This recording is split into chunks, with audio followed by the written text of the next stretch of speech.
Do you know that any chess game can be divided into three parts? Opening, middle game, and endgame. In the opening, you have three important things to follow. First of all, you take control of the center with a pawn. Secondly, you develop your minor pieces, knights and bishops. And third, and the most important, you put your king, your most precious piece, into the safe place you castle, either short or long. Too much information? Here is all you need to remember. Rules in the opening. Then goes middle game, thing number 2. In the middle game, you think about strategy. Either you attack, maybe this is your plan, or you play in the center. Choice is yours. What to do in the middle game? Thing number 3. Once we change the queens, there comes endgame. In the endgame, believe it or not, the strongest piece is gonna be your king. Yes, that's correct. You're gonna bring your king in the center. You're gonna use your king to help your pawns promote to the queen. Because, as you remember, queens are off the board. So there is no danger anymore. Endgame. Bring the king to the center. It can be either bishop endgame, knight endgame, rook endgame, pawn endgame, and even queen endgame. If all the pieces, minor and major pieces, rooks, knights, and bishops are treated, but the queens are there, it is called a queen endgame. And in that case, you still bring the king to the center. Before we start, for deep concentration and your inner ADHD, switch to full screen mode and focus.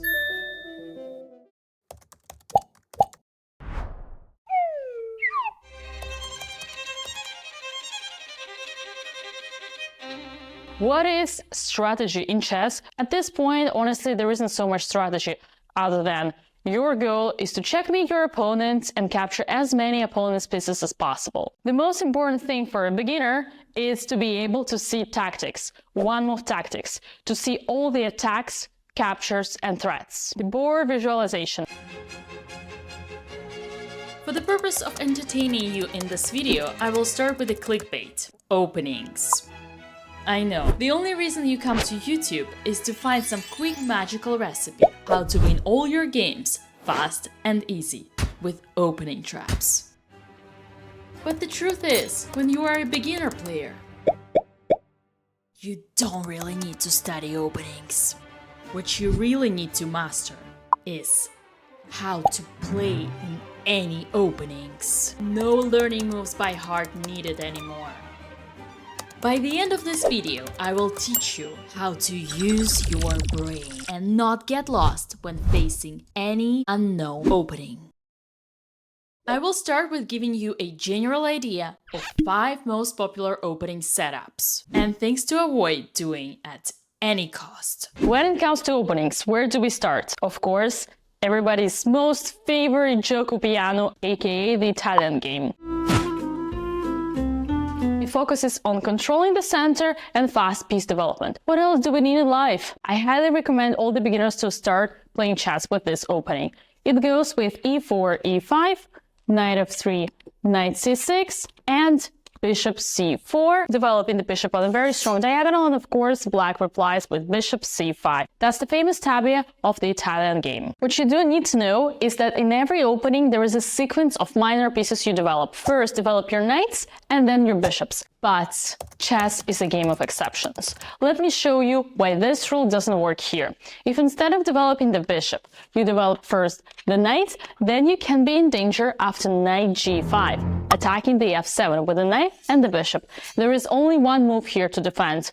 Do let me know in the comments down below if you could find it, or if you already knew. Here is the answer. In this position, black has only one move, which is d5. And even though this position is considered as equal, believe me, you don't want to go here, because you do have to remember a lot of moves by heart. The second opening you need to know is real Lopez, aka the Spanish game. This is also one of the oldest games that exist in chess. e4, e5, knight f3, knight c6, and in this time you develop the bishop not on c4, but rather on b5.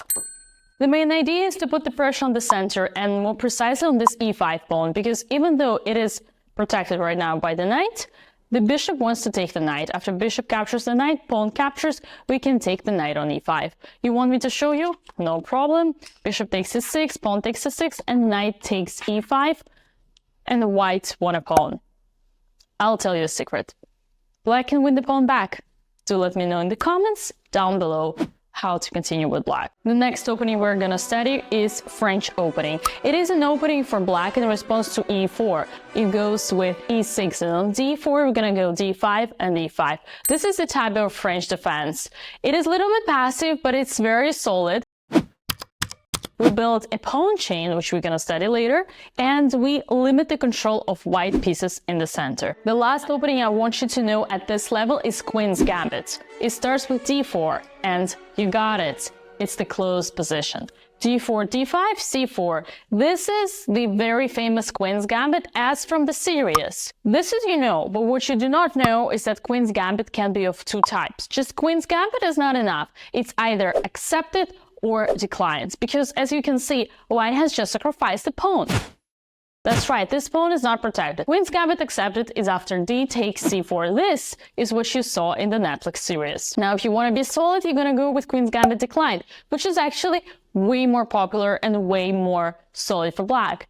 e6, giving more chances to 5-4-3 results. When I say 5-4-3 results, I mean maybe you win. Who knows? Not just equalize or not lose. When we play black, the history has proven itself that black when playing with black, when playing with black, when black when playing with black, they need to equalize on the top level. Some openings can guarantee you only to fight for a draw, which is Queen's Gambit accepted. But when we go for Queen's Gambit declined, we actually have more choice of the positions, even to fight for taking over the initiative and maybe turning the wheel and winning the game. But this is not important. For your level, just don't blunder pieces, okay? Thank you. Queen's Gambit is by far the most solid opening and the one that I would recommend to every beginner.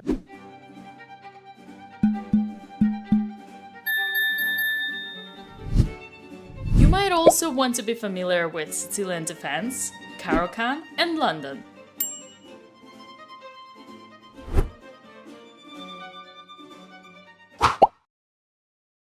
We'll cross that bridge later. This is more or less all you need to know about openings. We take the control of the center with a pawn, we develop our minor pieces, prioritizing knights over bishops, and we put the king in a safe place, we castle. So more or less your opening should look like this. Take the control of the center. Actually, first two moves should be with the pawn, but we'll leave it for later. Putting the knight out, so does black, knight of 3, knight c6, knight c3. Knight of 6, now prioritizing bishops, bishop c4, bishop c5, short castle, and now we have to develop the other bishop, d3, d6, and let's say bishop g5, bishop g4. This is what you should do, but actually, it's wrong. This is what you should not do. You're confused, right? That's okay. In this position, I just said this is what you should have done in the opening. In a way, that's true, because you took the center with two pawns, you developed your knights, then you developed your bishops, and then you castled. Well, technically develop one bishop, you castle, you develop second bishop, that's fine. For white, everything is perfect, but black did a mistake. Black repeated everything here. If you look at this position once again, you'll notice that everything is mirrored. The typical mirror on the wall, who's the fairest of them all. All of our moves have been identical. It's a copycat game. It's very bad for the side that copies the second. Why? Because when they check you and when they checkmate you, you will not be able to checkmate back because it will be over. So instead, bishop g4 must have been very bad. I would recommend something like maybe h6, attacking the bishop. See where bishop goes. Bishop goes to h4. They do want to threaten us with knight d5. It's very bad, so maybe something like bishop e6. We developed the bishop, but on another square, not on the same as white did. And here the position is fine. You'll tell me knight d5? That's okay, we'll just take. Knight and will take either with the pawn or with the bishop, and the position remains equal. I'll show you one more example why a copycat game is bad for black. It happens in the Petrov defense. I'm sure you're familiar with this one. If not, follow me here. e4, e5, knight of 3, knight of 6. For now, everything is fine. This is also called as Russian defense. Knight takes e5. And here, the very bad move would be exactly to copy the same thing. knight takes e4. Why is it bad? Because now when we attack the knight, queen e2 attacking the knight on e4. If black does the same thing, queen e7 attacking the knight on e5, we capture first with white. And not only we won the piece, but also we protected our knight. If black responds with queen takes e5, it would be a tremendous mistake because white would win a queen. Here are 5 things you should never do in the opening. Thing number 1, you should never ever push pawns that protect your king. Never push G or F pawns, because this is where you're gonna have your king castled, and this is where he's gonna be safe. You can though play h6 to create a window, but only to 1 square. Thing number 2, never move your developed piece twice when you still have another piece that hasn't yet been moved. For instance, here, white should not move neither the knight on c3, not knight on f3, because they still have bishops that haven't been developed and the king that hasn't been castled. Rule number 3, you should never put the bishop in front of the central pawn, for 2 reasons. First of all, you don't want to block the pawn from going to the center, and I told you, central pawns go to the center. Reason number 2, you don't want to block your other bishop, which is supposed to go to the center. And to do that, you need to push this pawn. Got it? Bam, bam, bam, bam, bam. Rule number 4, never move your queen in the opening. It is too early to move the queen. We do not do that in the opening. This is bad. Imagine it were your powerful piece, the king or the queen, they would never ever go on the front line. Rule number 5, you should never mirror your pieces to your opponent's pieces. Do not play the copycat game, for the reasons I mentioned above.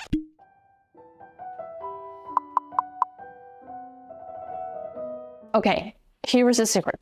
There are 2 more things you need to do after you finish the opening and before you start the middle game.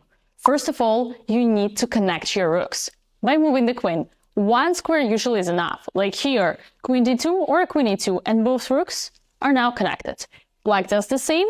Second thing you need to do is to bring your rooks to the central squares. Usually we say rooks love open files. It's almost the same here. Rook e1, let's say rook e8, rook d1, and rook d8.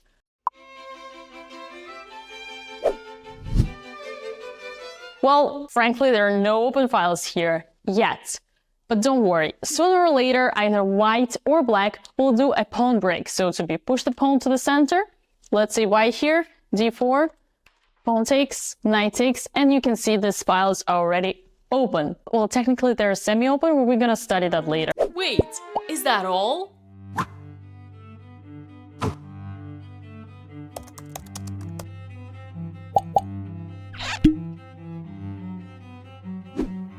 Write down your conclusions.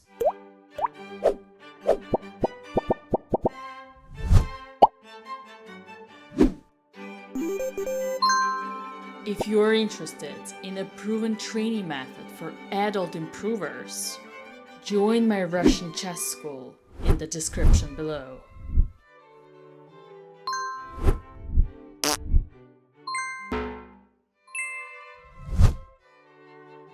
Thank you for watching. Like and subscribe if you want to have more educational videos like this.